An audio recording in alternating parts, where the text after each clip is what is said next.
Hello. All right, I am here with today's Friday at 5, and I am talking about a topic that's been on my heart for a long time, and I just haven't wanted to speak on it because it's uh, it's a lot. And so this episode is about the bastardization of God. And what I see happening, without this concept of something greater. And I go in detail on my blog, so you can go to the Metaphysical Den and check out the blog on this topic if you want to hear the whole background. I'm not going to go into that in this video for a few reasons. But really, organized religion it's all about fear-based control. And I say this as somebody, and again, go to the blog if you want to know my history, but as somebody who had spent a good part of her life in organized religion. And what I see, and people, we are the chosen ones, we're better than you, and our God is better. And it's very divisive, and there's this God in the sky judging us and we have to be good. But then you look at society, and the people who are not good people seem to get away with things and seem to skirt the law, and there doesn't seem to be a punishment, which then jades people. And it's like, well, if there is a God, why isn't he intervening, and all of this stuff. And so it really erodes this belief in a higher power. And I have no issue if somebody's an atheist or, I am 100%. I've always been this way. I will always be this way. I respect your choices. Please respect mine. I will never force somebody to choose what I choose. No matter what, right? I can say like, oh, I don't know that that's gonna work out for you, but no judgment, and truly no judgment. That's something that I've heard throughout my life, in having people confide things in me. I don't have a point of view on it because it's not my place to judge, right? And a lot of the people who are very much involved in the church are the most judgmental fucks I have ever met. They are, they're praying to God, praise Jesus on Sunday, and the minute service is over, well, did you see so-and-so? Did you see who, she came in, look at her clothes, judgment after judgment, and no kindness at all towards people who are suffering, unless it's like an organized church drive to help the needy. It's such hypocrisy.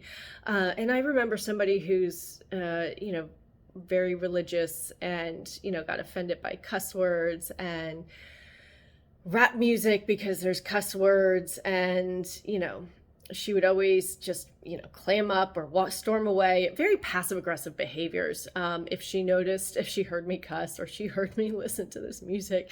Meanwhile, she's embezzling thousands and thousands of dollars from an organization. So, it's like we have this concept of the organized religion that is just so full of shit. I mean, from the priests on down, it's, the clergy who hide behind, the the tax benefits of having a church. It's obscene. So I totally get why God has been bastardized. And it's a shame, because what that does is it pits people against each other. And when I look at big picture, and I've always been this way, we're all a miracle, essentially. The miracle of birth, not everybody can give birth, and it's way harder now to conceive. And I'm not even going to go down that rabbit hole here of how and why I think, what's going on, that people have to pay hundreds and thousands of dollars to try to get pregnant, which is one of the most natural God-given, things that we could do, right? And if the word God triggers you, I get it. When I left organized religion, I could not say God. I would say universe, source, creator, because even though I left the church and even though I broke from all organized religion, I still maintained a belief in something greater. Like it did not feel right for me to believe that this life is it and this body is it. And I mean, it's kind of sad to me to think that this is my one chance, because life is big and there's so much to see and experience and do, and it's been going on for centuries, and so it just is sad for me to believe that. So I always maintained a belief in a higher power. And when I look at it from the perspective of how, without scientists analyzing this, like if I go big picture, at this moment in time, there's how many billions in the world, billions of people in the world whose hearts are beating, bodies are functioning, oxygen is being exchanged with carbon dioxide, and the trees are going through all these processes and they're growing without any interference. Now, man has started interfering with some of our biological processes, some good ways, some not so good ways, right? But without any interference, there's all this stuff that's happening in the air, the microscopic viruses that the eye can't see that are constant, and bacteria that have always been there, and insects that, again, some microscopic that you can't see, that are doing their thing, and blood, maybe. I don't know enough about bugs. I don't think most of them have blood, but there's processes that are happening. And so when I look at it from that perspective, like how many intricate details are going on, it's mind-blowing. And so I can't not believe that there's something more to this life. Right. And then I look at synchronicities and coincidences, and, I used to just write things off as a coincidence. But again, if I go big picture, and it's like, what had to happen for this person to be on this street at this time, for me to bump into them when it's neither of our neighborhoods, it's, one's not even from this state. Like, there's so much that has to go right for that I can't believe that it's just a random occurrence. And so when I left organized religion, I started studying more metaphysical concepts, more spiritual concepts. And it was almost like this, like sigh, like, yes, that's the truth about God and the universe and source.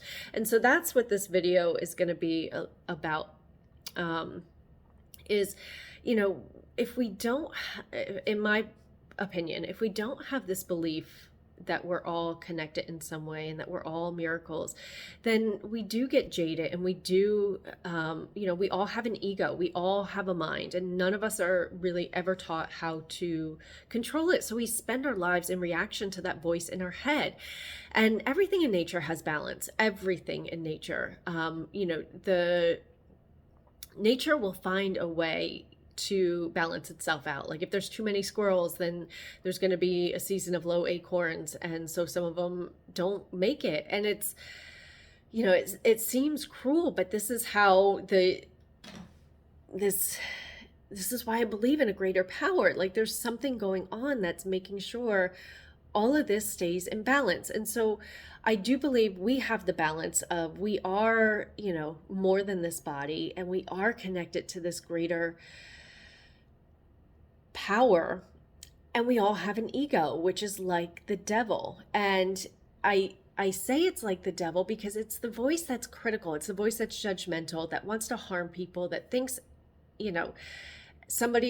everybody's out to get you.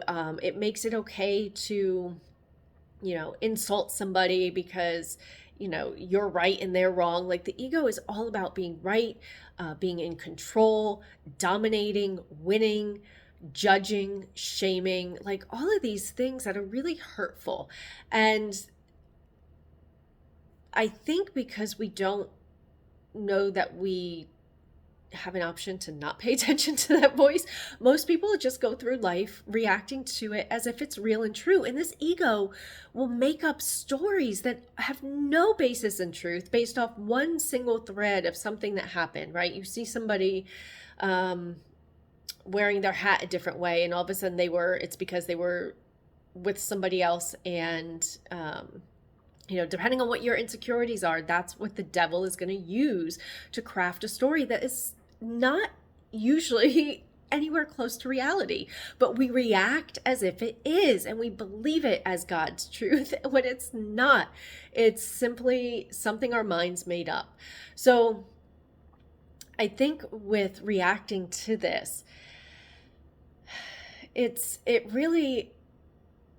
not making the world a nice place to be. And so my belief and how I try to go about life is I do try to remember that there is something greater, and that we're all doing the best we can with where we are. Even if I think somebody should be doing better, it's not up to me. Like, I've really trained myself to not react to that voice. And it takes practice, and it takes repetition, and it takes work. Especially if we've been living our lives for so long, paying attention to this as gospel truth.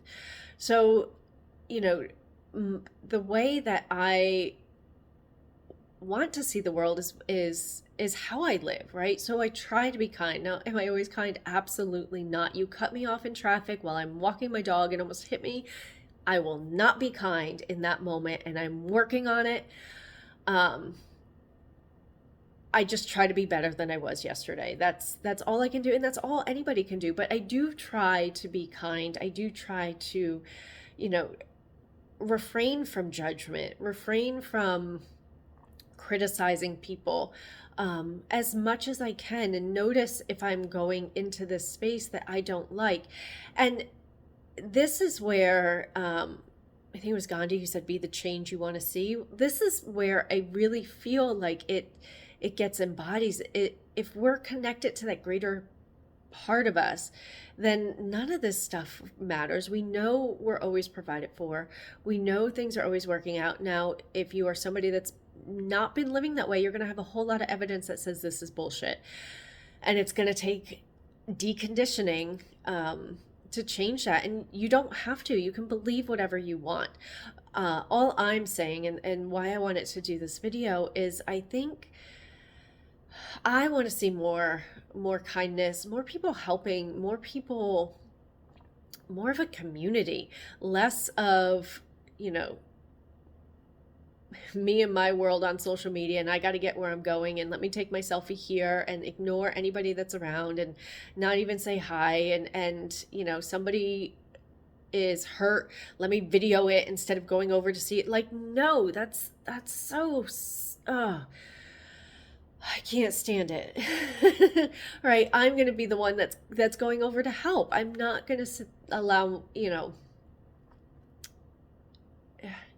I'm more present to this higher power at play, by whatever name you want to call it. And I think in the absence of that, again, energy, anything energy, if you remove something will take its place, right? So if you remove, let's say, soccer practice from your schedule, you're going to find something to fill it, right? That's just the nature of this world. So by removing any belief in a higher power, removing any belief in a God,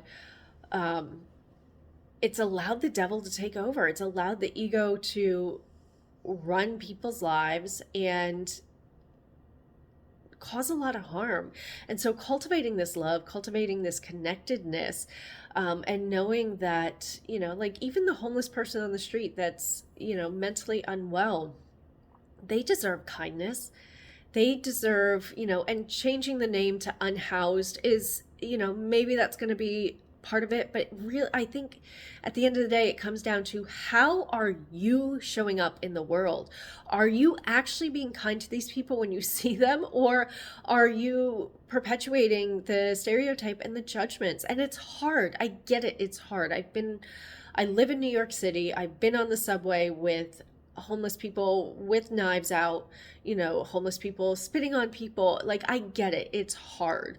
But it doesn't mean that I have to be unkind. I can just remove myself from the situation. I don't need to involve myself, right? And just send a blessing, hope that they find some peace, hope that they find some help in some way, right? And that's what I would love to see more of in this world, is just people staying connected and staying, aware that there are not good people in the world. And it's not because God is bad and there is no God. It's because people are choosing to not be good people. It's because people are choosing to not have integrity. People are choosing to lie, cheat, and steal. People are making these choices. God is not doing this. So we have the choice. We can either continue to play with the devil and make these choices, or we can live our lives making choices from what we actually want to see in the world, regardless of what anybody else is doing, regardless of how anybody else is living their lives. How do we want to live our life? That's how change happens. It truly, nobody wants to be told what to do. So change is not going to happen by saying, you need to do this. If somebody sees you being kind, or sees you, there's an old man that I see every morning in the park, and he's taking a plastic bag, and as he walks his dog, he picks up trash. That's it, right? You don't want to see trash in the park. Instead of pointing the finger and waiting for somebody else to do it, just pick it up. No, it's not yours, but you want the world to be a better place. So you be the person, and then by seeing him, somebody might say like, oh, let me throw this in the trash can. Because they're inspired, not because somebody told them, don't throw your trash on the ground, right? Like, I truly believe with every fiber in my being that that's how we create change, is by being an inspiration, by being the version of us that we want to see in the world, the kind of person that we want to see.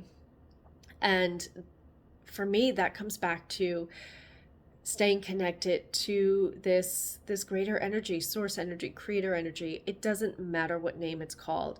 It took years for me to be able to say God without feeling triggered, because I had to decondition myself from all of the religious bull that I had picked up through my life in organized religion. So, but the work starts with us.